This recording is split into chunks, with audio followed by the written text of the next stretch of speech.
என்னைய மட்டும் பட்டு சேலை கட்டு, அந்த சேலை கட்டு, நல்ல சேலை கட்டுன்னு சொல்லிட்டு நீங்க என்ன இப்படி நிக்கிறீங்க?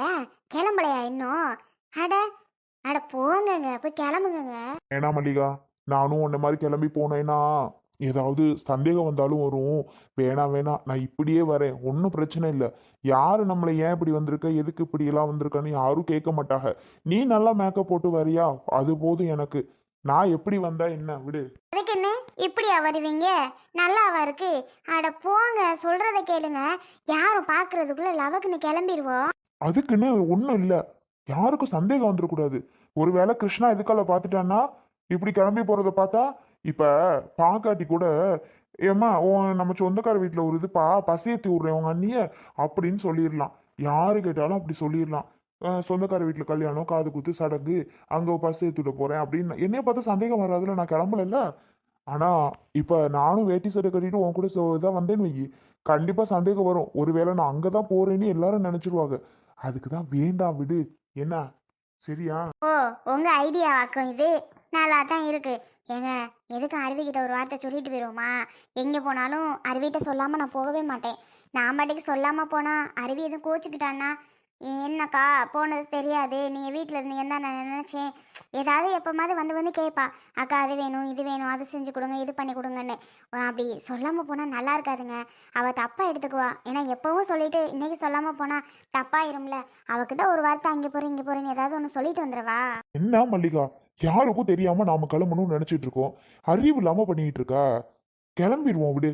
யாருக்கிட்டையும் சொல்ல வேணாம். அருவிகிட்ட நீ சொல்ல போய் அருவிக்கு சந்தேகம் வந்து அவங்க புருஷங்கிட்ட சொல்லி இது வந்து பெரிய பிரச்சனை ஆயிரும். நம்ம யாருக்கும் இப்ப கிளம்புறது தெரியக்கூடாது, புரிஞ்சுதா? அதை விட்டுட்டு அவங்கள்ட்ட சொல்லிட்டு வரேன் இவங்கள்ட்ட சொல்லிட்டு வரேன்னு சொல்லாம வா ஒழுங்கா.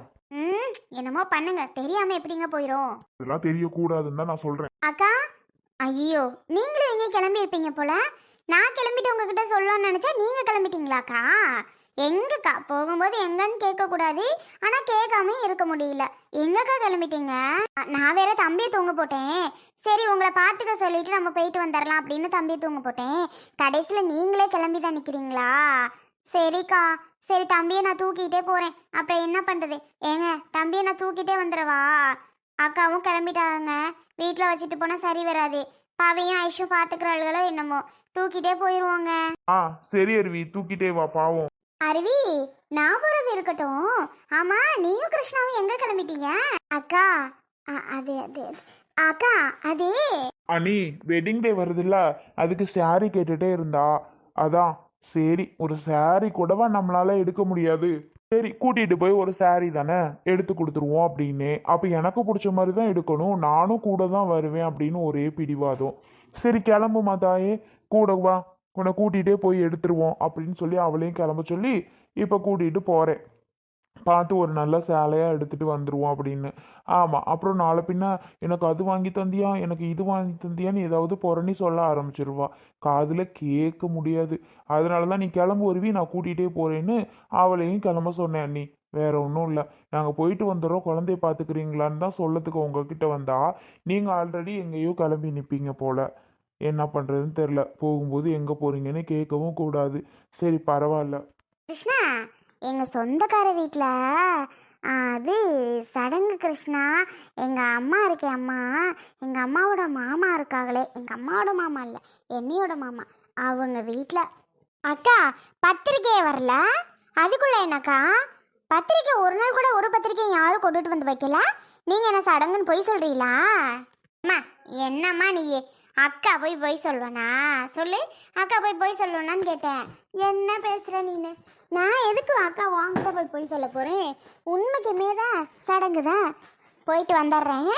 தம்பியை கையோட தூக்கிட்டு போயிருமா. ஐசு பவியை நம்பிலாம் பிள்ளைய விட்டுட்டு போகக்கூடாது. அவளுக்கு பாட்டுக்கு தூங்கிடுவாளுங்க, இல்லைனா விளாடுவாளுங்க. தம்பியை கண்டுக்க மாட்டாளுங்க. சின்ன குழந்தைய அப்படிலாம் விட்டுட்டு போகக்கூடாது. நீ கையிலே தூக்கிட்டு போயிட்டேன்னா பிரச்சனை இல்லை பத்தியா? என்ன சொல்ற? கையிலே தூக்கிட்டு போயிடுறியா? சரிங்க அண்ணி, பார்த்து பத்திரமா போயிட்டு வந்துருங்க. அண்ணே, பத்திரமா கூட்டிட்டு போனேன் அண்ணேண்ணே அண்ணிய. சரி அண்ணே, சரி. சரி கிருஷ்ணா, நீயும் தம்பியை பத்திரமா தூக்கிட்டு போயிட்டு வா. அன் அது குழந்தை பத்திரம் என்னம்மா, பத்திரமா போயிட்டு வந்துடுங்க. அக்கா அதுக்குள்ளே வந்துடுவேம்மா. சரியா? சரி. சரிங்கக்கா, நீங்களும் பத்திரமா போயிட்டு வாங்க. தம்பியை நான் தூக்கிட்டே போகிறேன். இல்லைன்னா எவ்வளோ நேரம் ஆகுது? நான் வீட்டை விட்டுட்டு தான் போறேனே. அங்க எது கூட்டமா இருந்தா அழுவான். கூட்டமா? அக்கா ஜவுளி கடையிலக்கா? அப்படி சொல்றியா? கூட்டம்லாம் இருக்காது, போயிட்டு வாங்க. உங்களுக்கு தான் துணிமணி எடுக்கிற கூட்டம் வந்தாத்தேன். எப்பவும் போவோம்ல, அங்கே போங்க, அங்கே இருக்காது. ஏங்க அப்புறம் எதுக்கு நின்றுக்கிட்டு போங்க. ஆ சரி மல்லிகா. கிருஷ்ணா பத்திரமா அருவியை கூட்டி போயிட்டு வாடா. சரி வா வா மல்லிகா. அப்பாடா சமாளிக்கிறதுக்குள்ள போதும் போதும்னு ஆயிடுச்சே. எப்படியோ அருவி. ஆனாலும் டபக்குன்னு கல்யாண நாள்னு சொல்லி பிட்ட போட்டேன். நீ முனவிட்டே நிக்கிற. ஏங்க லவக்குன்னு நான் என்னங்க சொல்லுவேன்? என்ன சொல்றதுன்னே எனக்கு புரியலைங்க.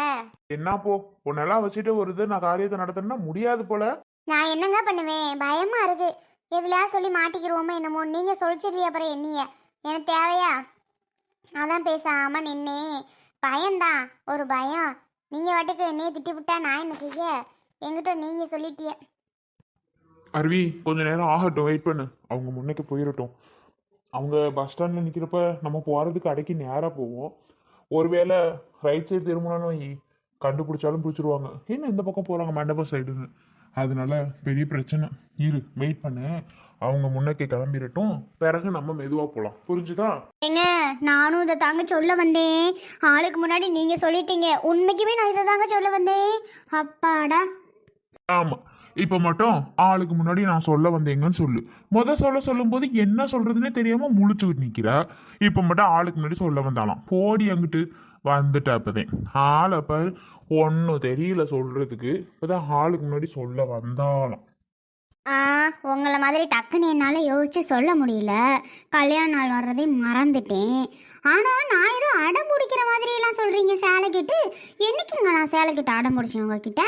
சரி பரவாயில்ல, எடுத்து கொடுக்காட்டி கூட அப்படின்னு தானே சொன்னேன்.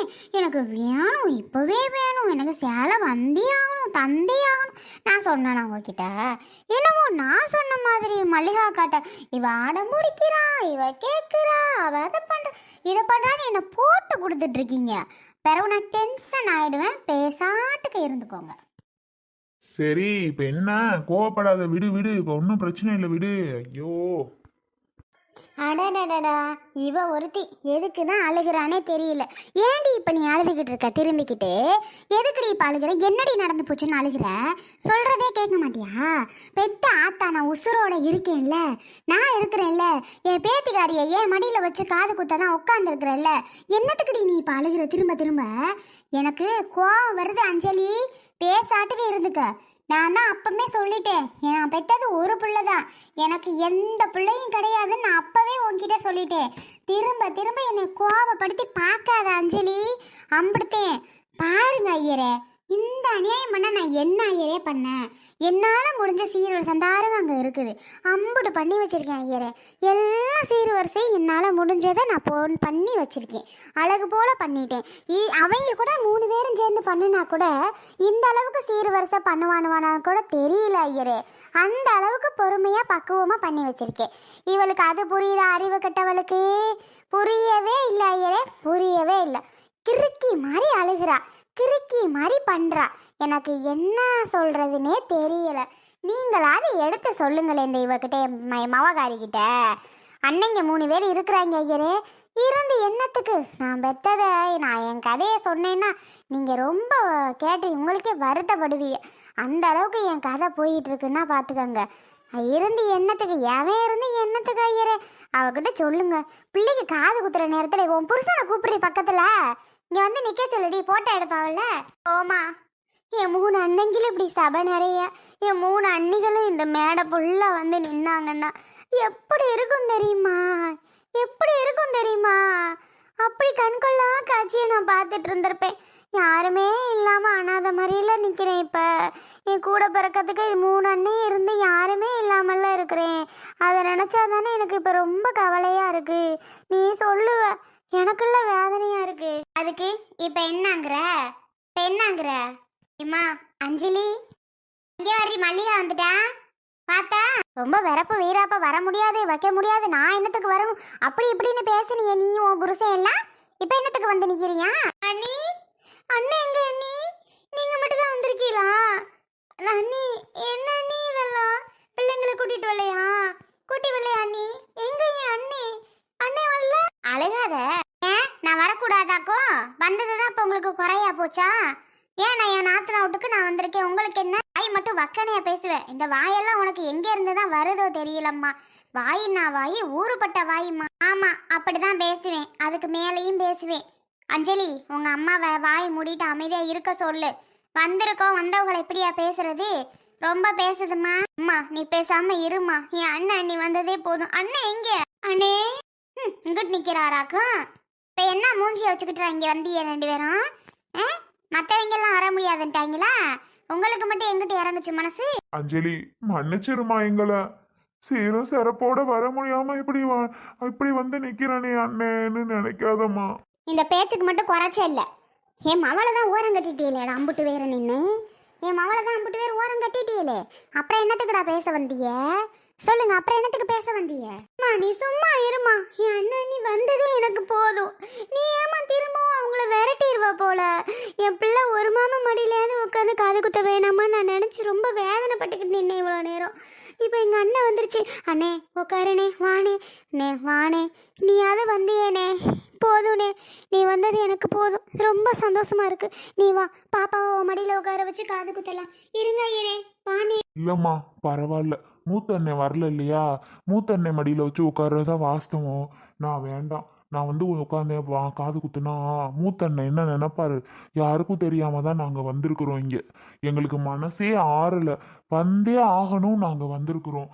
அதனால மூத்த அண்ணன் இல்லாம நான் உட்கார்றது தப்புமா. பரவாயில்ல இருக்கட்டும் வீடு. அம்மா மடியில தானே உட்காந்துருக்கு பாப்பா, அம்மா மடியில வச்சு காது குத்திடுவோம். என்ன மல்லிகா? என்ன நீ அண்ணே இப்படி சொல்லுது? ஏன் உட்காந்தா என்ன? இருக்கட்டும் விடு அஞ்சலி. அவங்க அண்ணன் சொல்றது ஒரு விதத்துல நியாயம் தானே. என்னதான் இருந்தாலும் சரி வராதுல்ல, பாவம் இல்லையா? அவர் மூத்த மதியம் வராமல் உங்கள் அண்ணன் மடியில் அவருக்கு விஷயம் தெரிஞ்சிச்சுன்னு வை, ரொம்ப சங்கடப்படுவார். அதனால தான் உங்கள் அண்ணங்கார் சொல்கிறாரு, அதான் உங்கள் அம்மா மடியில் பாப்பா உட்காந்துருக்காள்ல, அப்படியே வச்சு குத்திடுவோம். பரவாயில்ல, காது குத்துக்கு அதனால ஒன்றும் பிரச்சனை இல்லை. பாப்பா மடியிலே வச்சு அந்த உங்கள் அம்மா மடியிலே வச்சு குத்திடலாம். நீ அழுகாதடி. அழுது என்ன ஆக போகுது? அழுகாதடி. என் பிள்ளை என்ன அப்படி 3 அண்ணன் தம்பி கூட நான் பிறந்திருக்கேன். அவளுக்கு 3 மாமங்க இருக்காங்க. 3 மாமங்க இருந்தும் இப்படி வந்து எங்கள் அம்மா மடியில் உட்காரணும்னு அவசியம் இல்லையே. எங்கள் அண்ணன் தான் வந்துருச்சுல, என் கூட பிறந்த அண்ணன். அது மடியில் உட்காரட்டும் பாப்பா.